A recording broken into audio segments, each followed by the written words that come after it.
You're listening to the audio production of Alone in Plain Sight, Searching for Connection When You're Seen But Not Known, by Ben Higgins, with Mark Tabb, published by Thomas Nelson and read by the author.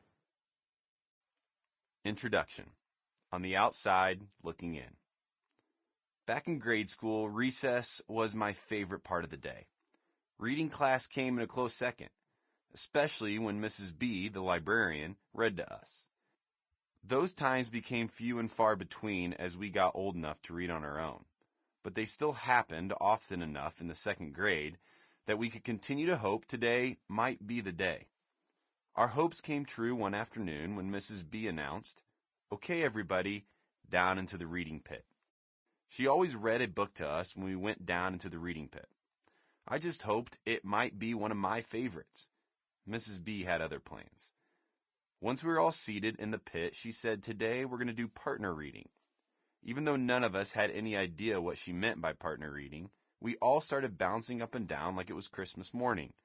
"Everyone find a reading buddy, and the two of you will go back and forth reading to each other," Mrs. B continued. "You can team up with anyone you want. Now find a partner and get started." All at once, the entire class jumped up and started running around tagging partners. The library became joyful chaos, and I was happily in the middle of it all.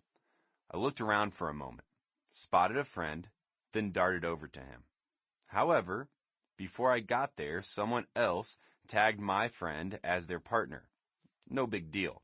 I had lots of friends. Everyone in class was my friend. So, on to the next I ran. But my next friend already had a partner too, and so did the next, and the next, and the next, until it hit me that everyone in the class had a reading partner. Everyone but me. Our teacher had not yet taught us about even and odd numbers, but I learned about them the hard way that day. I was the odd man out. I never imagined this could happen to me. Dejected, I wandered to the corner of the room and slumped down in my seat. Mrs. B came over and said, "Well, Ben, you can be my partner today." And the perky voice adults use when they're trying to cheer you up without sounding like they're trying to cheer you up. When you're on the receiving end, those words sound pretty hollow. "Okay," I said with a forced smile.